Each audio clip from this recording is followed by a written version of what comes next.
मंगल हो, हर मनुष्य का मंगल हो, इस ब्रह्मांड का मंगल हो। हे परम शक्ति, इस पृथ्वी को समस्त समस्याओं से मुक्त करो। प्रणाम गुरुदेव।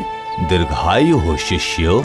गुरुदेव, आज आपने एक ही वक्त एक ही समय में हम सबको यहाँ याद क्यों किया है? क्या आप हमें आज कोई नई शिक्षा प्रदान करने वाले हैं? विचलित होने का ऐसा कोई कारण नहीं है वत्स। तुम लोग मेरे सारे छात्रों में से सबसे उत्तम छात्र हो। तुम लोगों को आज यहाँ एकत्रित करने का आज कोई दूसरा कारण है। आज आप लोगों की शिक्षा संपन्न हुई है। कल से आप लोगों का नया जीवन आरंभ होगा। इतने दिन तुम लोगों ने जो भी कुछ सीखा है उसी शिक्षा को देश विदेश में फैलाओ और अपने आत्मविश्वास को बढ़ाओ। हम धन्य हो गए गुरुदेव, हम धन्य हो गए। जाइए, अब सब लोग विश्राम कीजिए। जो आज्ञा गुरुदेव, जो आज्ञा।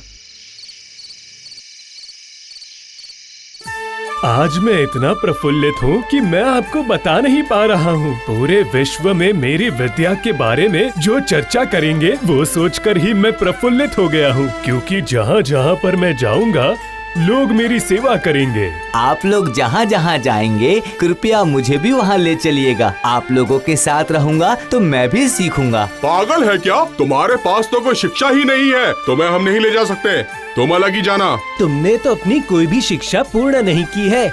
अगर तुम हमारे साथ चलोगे तो हमारा असम्मान होगा। आप लोगों के साथ रहकर मैं अपने ज्ञान को और समृद्ध करना चाहता हूँ। अच्छा ठीक है, फिर यदि भाई बोलने में आप लोग अपमानित महसूस करते हैं तो सबको बोलिएगा ये हमारा नौकर है। अभी तो कोई आपत्ति नहीं है ना? ये तुमने सही कहा।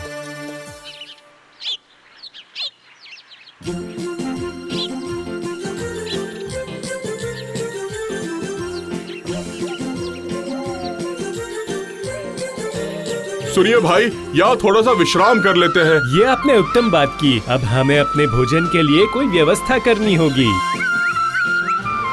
अरे वाह, इस पेड़ पर तो कितने फल हैं। चलो चलो इन्हें तोड़कर खाया जाए।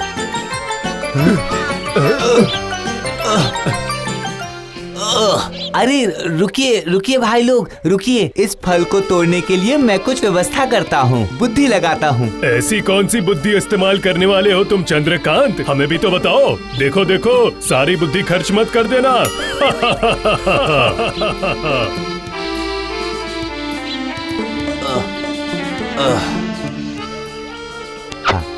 दोस्तों, तुम लोगों ने किताबी ज्ञान तो बहुत लिया है, लेकिन समय के अनुसार जो ज्ञान लगता है वो आप लोगों के पास कम है। जो भी हुआ, अब हम आगे बढ़ते हैं।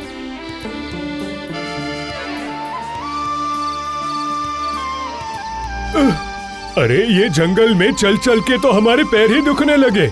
पता नहीं हमें कोई मनुष्य दिखेगा भी या नहीं।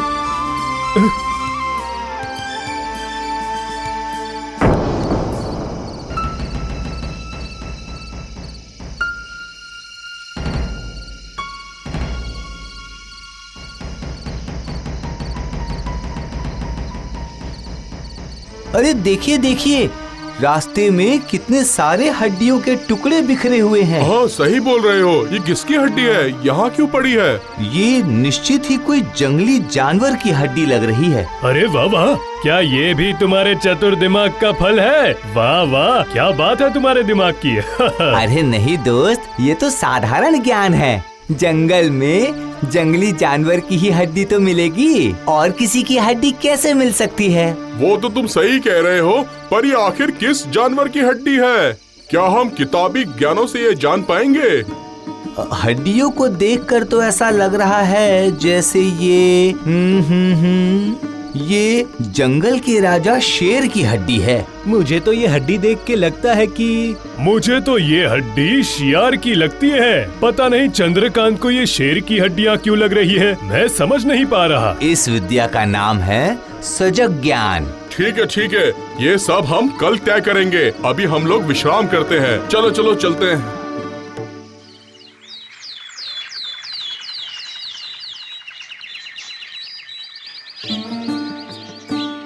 अभी जो मैंने शिक्षा प्राप्त की है, तो इस शिक्षा के माध्यम से इस अस्थियों को मैं अभी विसर्जित करूंगा।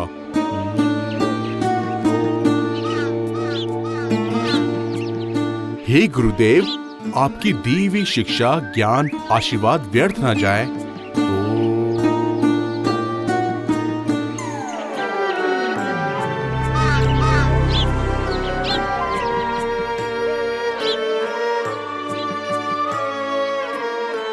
क्या बात है, क्या बात है। तुमने कर दिखाया सोमेश्वर, तुमने कर दिखाया। तुमने बिखरी हुई हड्डियों को समेट कर एकत्रित कर दिया।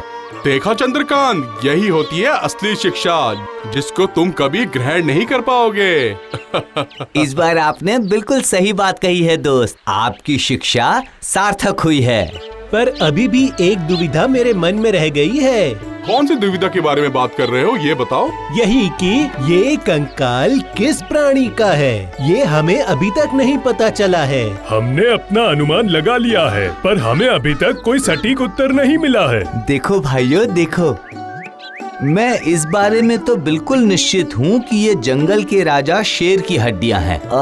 फिर भी इसे निश्चित करना आवश्यक है क्या? बोलो दोस्तों। क्यों नहीं, बताओ। इस विषय के बारे में हमें पूर्ण ज्ञान चाहिए। क्यों, सही कहा ना। तुम्हारी जानने की पूर्ण इच्छा नहीं है, इसीलिए तुम्हारी शिक्षा भी पूर्ण नहीं हो पाई है। ठीक है, लेकिन इसके बारे में हम कैसे सटीक होंगे, बताओ जरा। इसकी जिम्मेदारी तुम लोग मुझे दे दो। वो कैसे? मैंने जो विशेष ज्ञान प्राप्त किया है, उसके जरिए मैं इस कंकाल में मांस और चमड़ा वापस ला सकता हूँ और पता चल जाएगा कि ये कौन सा प्राणी था। ठीक है, तो इस बारे में हम कल सुबह चर्चा करेंगे, ठीक है?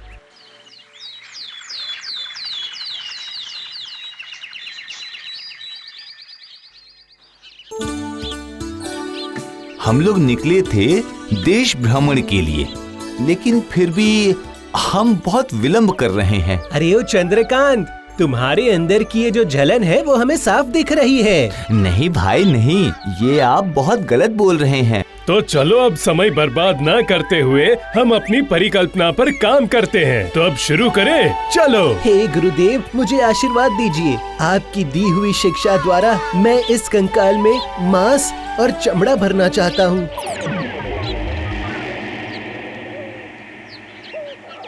बहुत अच्छे, बहुत अच्छे, तुमने ये कर दिखाया वीरबाहु, बहुत अच्छे। इससे आपकी आश्चर्य क्षमता का परिचय मिला। आप धन्य हो, आप धन्य हो, आप धन्य हो, आप धन्य हो। आप बहुत धन्य अच्छे। हैं। चंद्रकांत, तुमने ये सारी शिक्षा ग्रहण नहीं करी तो उसमें चिंता की कोई बात नहीं है। तुम हमारे साथ रहोगे तो सब कुछ सीख जाओगे।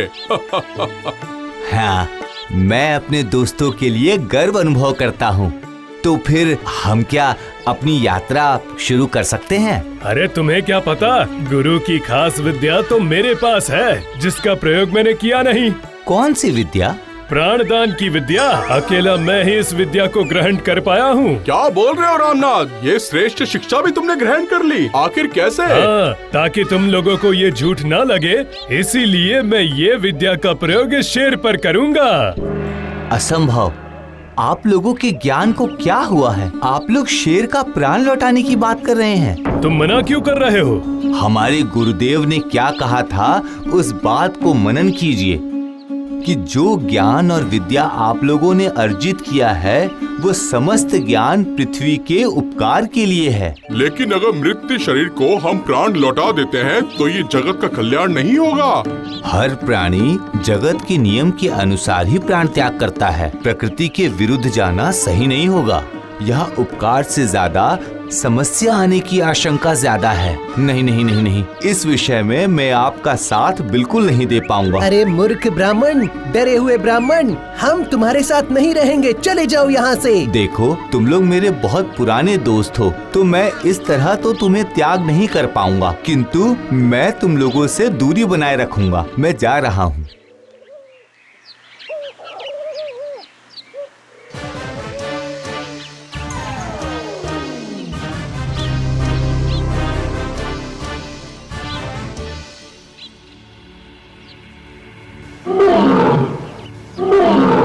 देखो भाई सोमेश्वर, देखो देखो देखो, ये देखो, विश्व की सबसे श्रेष्ठ विद्या मेरे पास है। नहीं! हाय हाय हाय, इसी कारण से मैं डर रहा था। सिर्फ पोथी पढ़ने से ही संपूर्ण ज्ञान नहीं मिलता है, वास्तव बुद्धि का भी प्रयोग करना चाहिए। लेकिन आप लोगों ने मेरी बात नहीं मानी। आप लोग मेरी बात मानते तो ऐसी अवस्था कभी नहीं होती, कदापि नहीं होती।